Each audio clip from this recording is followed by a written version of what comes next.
पेशाब की नाली की तंगी के बारे में जैसे हम जिक्र कर चुके हैं कि इसकी वजह बनने वाले बहुत सारे फैक्टर हैं। इसमें नुमाया तौर पर लॉन्ग टर्म इन्फेक्शन उन लोगों में जिनमें बहुत लंबे अर्से तक यूटीआई चल रहे होते हैं मर्दों में, उनके अंदर पेशाब की नाली के पिचक जाने का, पेशाब की नाली के तंग होने का या स्ट्रक्चर यूथरस जिसे आम अल्फाज में कहते हैं वो डेवलप होने का चांस बहुत ज़्यादा रहता है। इसके अलावा ट्रॉमा होने की वजह से, स्ट्रैडल इंजरी की वजह से या रोड साइड एक्सीडेंट की वजह से, पेल्विस कूल्हे की हड्डी के टूटने की वजह से भी बहुत से नुमाया तौर पे पेशाब की नाली के मुकम्मल तौर पे कट जाने का या पार्शियल तौर पे डैमेज होने का चांस रहता है। इसके अलावा सेक्सुअली जो ट्रांसमिटेड इन्फेक्शन है, बहुत सारे लोग जो बेरारगी का शिकार हैं, मल्टीपल सेक्सुअल पार्टनर या अनप्रोटेक्टेड सेक्स की वजह से इसका शिकार हो जाते हैं। उनमें गनोरिया, क्लेमाइडिया का जो इन्फेक्शन है और दीगर जो वायरल इन्फेक्शन है बहुत कॉमन है। इसकी वजह से भी नुमाया तौर पर पेशाब की नाली में स्वेलिंग के साथ, पेशाब के अंदर पीप, रेशा, खून आने के साथ पेशाब की नाली के पिचकने का चांस बहुत ज़्यादा रहता है। ये लोग भी अल्टीमेटली मिजरी का शिकार रहते हैं। पेशाब की नाली के तंग होने की वजह से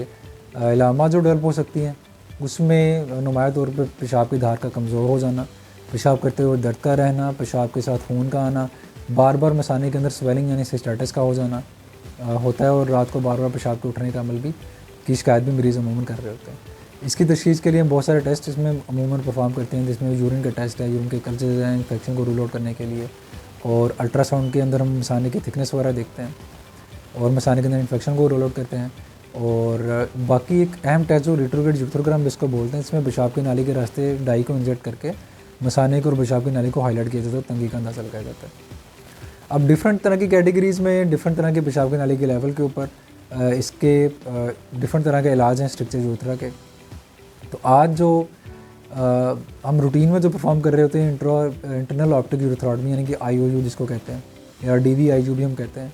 तो विजुअलाइजेशन के जरिए पेशाब की नाली को कोल्ड नाइफ के साथ खोलने का अमल होता है जो कि एंडोस्कोपिकली परफॉर्म किया जाता है। इसमें ना कोई चीरा लगता है ना ही टाँका लगता है। ये अमूमन छोटे स्ट्रक्चर्स के लिए और एंटीरियर जो यूरेथ्रा के अंदर स्ट्रक्चर है उनको डील करने के लिए बेसिकली परफॉर्म किया जाता है। बहुत ज़्यादा लेंथी स्ट्रक्चर हो जाए जिसकी सर्जरीज मल्टीपल हो जाए, या ऐसे स्ट्रक्चर जो बिल्कुल ब्लाइंड हो चुके हैं, उनके अंदर ओपन यूरेथ्रोप्लास्टी यानी कि पेशाब की नाली के निचले हिस्से में कट लगा के यूरेथ्रोप्लास्टी का अमल परफॉर्म किया जाता है। इसका भी सक्सेस रेट थोड़ा सा कम होता है। एक लेटेस्ट जो टेक्निक है उसके अंदर एक बहुत ही अच्छे तरीके से आजकल इनोवेशन चल रही है, जिसको पहले तो ऑप्टिलियम का भी नाम दिया गया और अब जो ल्यूटेक्स के नाम से ये टेक्नोलॉजी अवेलेबल है। बहुत ही फिजिबल, बहुत ही अच्छी टेक्नोलॉजी है। इसके अंदर किया क्या जाता है, इसके अंदर बेसिकली एक वायर भेज के पेशाब की नाली की तंगी वाले हिस्से के अंदर, उस स्ट्रक्चर वाले पोर्शन के अंदर, उसको बाहर से पानी के प्रेशर के साथ उसके अंदर बैलून फैलाया जाता है। बैलून के क्या होता है, बैलून बेसिकली उसके अंदर एक परमिएबल मेम्ब्रेन होती है जिसके अंदर दवाई की कोटिंग होती है, जिसको अमूमन पैक्लीटेक्साल बोला जाता है। ये दवाई स्ट्रक्चर के पोर्शन में डिलीवर करना ही हमारा मकसद होता है और बैलून को ख़ास गेज के प्रेशर के ऊपर फैला दिया जाता है जो कि स्ट्रक्चर को, इनके पेशाब की नाली को थोड़ा ओपन कर देता है। इसका इससे साथ फ़ायदा ये होता है कि दवाई प्रॉपर तौर पर डिलीवर भी हो जाती है स्ट्रक्चर वाले एरिया में, पेशाब की नाली की तंगी वाले एरिया में, और बैलून के डायलेट होने के साथ, बैलून के फूलने के साथ वो जो तंगी का एरिया है उसके फाइबर फट जाते हैं या फाइब्रोसिस वहाँ पे जो नाली की तंगी है वो ख़त्म हो जाती है। 10 मिनट के लिए डिफरेंट तरह के प्रेशर के गेज के ऊपर पेशाब की नाली को खोला जाता है और 10 मिनट के बाद जो बैलून है उसको डिफ्लेट कर दिया जाता है, मेक श्योर करके कि दवाई पूरी तरह से पेशाब की नाली के स्ट्रक्चर में डिलीवर हो चुकी है। उसके बाद वहाँ पे पेशाब की नाली को पास कर दिया जाता है उस वायर को निकालने के बाद। उसके बाद क्या होता है, 2 दिन के बाद हम पेशाब की नाली को निकाल देते हैं। मरीज़ अपनी रूटीन में अपने सारे काम, अपने सारे फंक्शन वगैरह परफॉर्म कर रहे होते हैं और उसके साथ साथ आहिस्ता आहिस्ता से दवाई की जो डिलीवरी, जो कि दवाई जज़ब हो चुकी होती है पेशाब की नाली की तंगी वाले हिस्से में, उसमें बेहतरी आने में कुछ हफ्ते और कुछ महीने लग सकते हैं।